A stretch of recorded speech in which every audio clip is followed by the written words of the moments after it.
आप देख रहे हैं यंग बाइट्स। मैं हूं आपके साथ पूजा ठाकुर। आज के हमारे वुमेन एम्पावरमेंट के प्रोग्राम में मैं आपकी मुलाकात करवाने जा रही हूं डॉक्टर दीपिका से, जो कि फिजियोथेरेपिस्ट है। सबसे पहले आप इनसे रूबरू करवाते हैं। आपको सबसे पहले आपका बहुत बहुत स्वागत है यंग बाइट्स में। Thank you so much. Deepika, जहाँ पर हम वुमेन एम्पावरमेंट की बात कर रहे हैं, अगर आज की टाइम की बात की जाए तो आप किस तरह से वुमेन एम्पावरमेंट के मुझे लगता है कि women empowerment with due course of time women's की आइडेंटिटी और डिफरेंट फील्ड्स में उनकी रिकॉग्निशन बहुत चेंज हुई है, राइट। अगर हम लॉन्ग टाइम बैक अगर हम सुनते हैं फ्रॉम माई ग्रैंड पेरेंट्स कि येस सोसाइटी में उतनी ज़्यादा उनको इम्पोर्टेंस नहीं दी जाती थी, और मोर ओवर सबसे था कि हम कहते हैं पैट्रियार्कल, राइट। तो मेल डोमिनेंस ज़्यादा थी। बट आज की डेट में शायद लड़कियां थोड़ी सी इतनी एम्पावर्ड है, इतनी इंटेलिजेंट है, हर प्रोफेशन में इतनी अच्छी हैं कि दे नो कि हमें क्या करना है, हमें कैसे करना है, हमारी इम्पोर्टेंस क्या है, उनके राइट्स क्या है, उनको सब पता है। तो आप उनको कोई उनको बोल नहीं सकता कि यार तुम्हें ये करना है, तुम्हें ये नहीं करना है। दे नो बेटर कि हमें क्या करना है, हमें कैसे करना है, हमें क्यों करना है। They know everything. तो वुमेन एम्पावरमेंट ऑब्वियसली बहुत इंपॉर्टेंट है, गाइडेंस बहुत इंपॉर्टेंट है, यंग जनरेशन को बताना कि ये कितना इंपॉर्टेंट है। और जिस तरह से आप खुद फिजियोथेरेपिस्ट हैं, क्या कहना चाहोगे कि फिजियोथेरेपी में कितना ज़्यादा बदलाव आया? क्योंकि पहले इस प्रोफेशन में या इस फील्ड की तरफ जो है कम लोगों का रुझान रहता था कि फीमेल्स को भेजना कि ये किस तरह का प्रोफेशन है। फील्ड तो काफ़ी अच्छी थी, लेकिन लोगों की जो सोच थी ना वो काफ़ी ज़्यादा बुरी थी। आप किस तरह से देखते हो, या आपने सुना होगा फिजियोथेरेपी जब करते थे पहले तो किस तरह से? फिजियोथेरेपी एक बहुत ही न्यू फील्ड है इन मेडिकल साइंसेस, ठीक है। ये बाकी सब प्रोफेशंस के बाद इसमें डेवलप हुआ है। और फिजियोथेरेपी में ज़्यादा फीमेल्स हैं बिकॉज मेडिकोज लड़कियां शायद ज़्यादा प्रेफर करती हैं। बट सिंस ये फील्ड ऑर्थो से रिलेटेड है तो मेल डोमिनेंस इसमें बहुत ज़्यादा थी, और आज की डेट में भी है। तो हमारे पास जो पेशेंट्स आते हैं, अगर ऑर्थोपेडिक सर्जन से रेफरल पेशेंट्स आ रहे हैं या कहीं और से आ रहे हैं, तो ऑब्वियसली इसमें पावर चाहिए, पेशेंट देखने के लिए आपको स्ट्रेंथ चाहिए, जो शायद लगता था कि नहीं ये लड़कियां कैसे करेंगी यार, ये नहीं कर पाएंगी ना। पोस्ट ऑपरेटिव केसेस भी हम देखते हैं तो बहुत बार पेशेंट्स भी बोलते हैं मैम सॉरी ये आपसे नहीं होगा, कोई हट्टा कट्टा है कि यार किसी ना प्लीज़ मेल फिजियो को आप बुला दो कि वो हम उससे ट्रीटमेंट करवाएंगे। But I really want to say कि स्ट्रेंथ का लेना नहीं है, पावर का लेना नहीं है, टेक्निक्स का लेना है, राइट। तो इसमें पावर से कोई लेना देना नहीं है। और फिजियोथेरेपी की बात करें आज की डेट में तो इतनी ज़्यादा रिनाउंड फील्ड है, ये हर प्रोफेशन से जुड़ा हुआ है। आई मीन हर फील्ड से, like it's not only with ortho, gynae है, पीड्स है, एवरीवेयर, लाइक सब जगह सब डिपार्टमेंट से। आईसीयू में इतना इंपॉर्टेंट है, तो ये बहुत जगह बहुत इंपॉर्टेंट फील्ड है।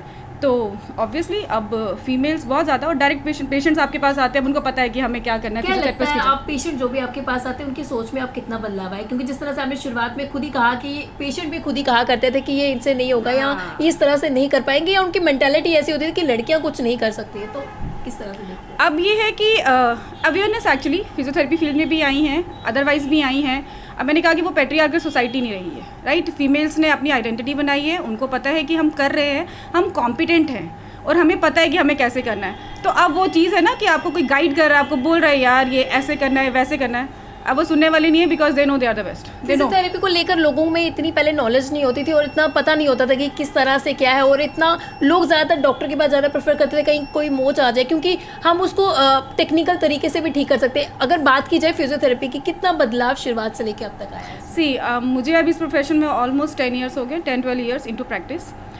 मैं इस बात को ये बोलूँगी कि बहुत सारी मैक्सिमम जो लेडीज़ है ना, हमें लगता था कि शायद ये पोस्ट इंजरी ही प्रॉब्लम्स आती है, बट ऐसा नहीं है। हाउसवाइफ्स हैं बहुत सारी जो फ्रोजन शोल्डर है, टेनिस एल्बो है, छोटी छोटी प्रॉब्लम्स जो ओवर यूज़ की वजह से होती हैं। और उनको लगता था जब वो हमारे पास आती थी कि एक्सरसाइज वो तो मैं घर पे ही कर रही हूँ, पूरा दिन तो मैं काम करती रहती हूँ, तो ये एक्सरसाइज ही तो है और क्या है।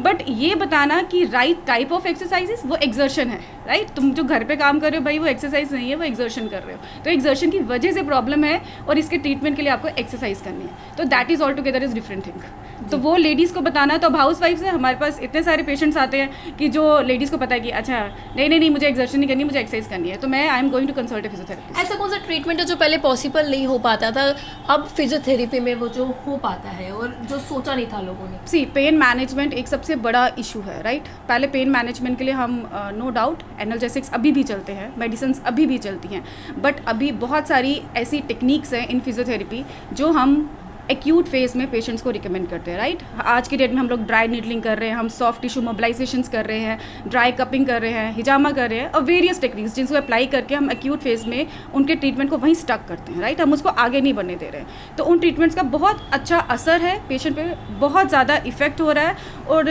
दे फील कि हमें ट्राई करना है, हमें ये करना है। और द वर्स्ट थिंग इज़ बहुत सारे लोग जो है आजकल एक्चुअली सेल्फ मेडिकेशन बहुत चलती है, राइट। तो वो खुद मेडिकेशन लेके उनको लगता है यार ये सब मैंने खा लिया, उन्होंने शायद एक अप्रोप्रिएट डॉक्टर को कंसल्ट नहीं किया बट खुद खा लिया, और बाद में बोलेंगे नहीं ये सब कुछ खा चुके हैं। तो राइट ट्रैक पे जाना थ्रू प्रॉपर। कितनी लगती है आपको लोगों में? काफ़ी ज़्यादा अभी भी, लेकिन बहुत ज़्यादा होने की ज़रूरत है, बट सो फार काफ़ी अच्छा है। कई जगहों से आपके पास पेशेंट्स आते, चाहे फार फ्लंग एरिया की बात की जाए, रिमोट एरिया की बात की जाए, किस तरह की सोच आपको उनमें लगती है, और महिलाओं को लेकर क्या लगता है किस तरह से वो आगे बढ़ रही? क्योंकि पहले अपनी प्रॉब्लम वो डायरेक्टली बोल नहीं पाती थी, या अपने हस्बैंड के थ्रू बोल पाती थी, अगर कोई महिला डॉक्टर हो तो ही वो अपनी बात शेयर कर पाती थी। अब आप किस तरह से चेंज देखते हैं? क्या वो अब बढ़कर आगे आ रही हैं? मैं जैसे अगर हॉस्पिटल में हूँ ना, तो बहुत सारे मेल पेशेंट्स ऐसे हैं, शायद वो एक मेल फिजियोथेरेपिस्ट को प्रेफर नहीं करेंगे, उन्हें लगता है कि you are better than others, right. मैं एक जनरल एक ओवरव्यू दे रही हूँ। तो सिमिलरली अगर हम फीमेल्स की बात करें, तो फीमेल्स का ये नहीं कि मुझे एक फीमेल को ही कंसल्ट करना है, राइट। वो एक मेल डॉक्टर को भी कंसल्ट करेंगे। वो कॉन्फिडेंस आई सेट, वो पैट्रियार्की नहीं है अपना, उनमें भी वो कॉन्फिडेंस है कि यार मैं एक मेल के साथ मैं उसको कंसल्ट कर सकती हूँ, उसको अपनी प्रॉब्लम्स डायरेक्टली बता सकती हूँ।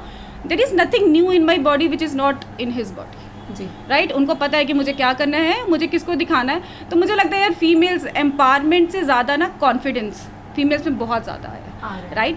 एजुकेशन है, ग्रूमिंग है उनकी, ऑब्वियसली योर पेरेंट्स, और द बेस्ट पार्ट इज़ मुझे लगता है कि after a successful female there is always a male. आप आज यहाँ तक पहुँचे, सबसे बड़ा श्रेय किसे देते हैं? क्योंकि पेरेंट्स को देते हैं, लेकिन उसके बाद किस तरह की सपोर्ट जो है दोस्तों की रहती है या खुद की भी रहती है? यार मैंने कहा ना कि after a successful female there is always a male, your father, your brother, your husband who lets you fly.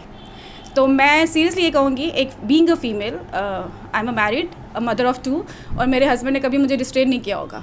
He knows कि I am a successful person and he wants the same from his wife. तो और friends, of course friends तो आपको support करते ही है, competition देते हैं, तो आपको उनसे तो बहुत ज़्यादा ही रहता ही है। जी, हमारे मीडियम से जितने भी व्यूअर्स आपको देख रहे हैं, तो इस वुमेन एम्पावरमेंट के प्रोग्राम में क्या एक मैसेज जो है आप उन्हें देना चाहेंगे? I would like to say यार, just do whatever you want to do, there is nothing which can restrain you, right? Fly high, think high, and do whatever you want to do.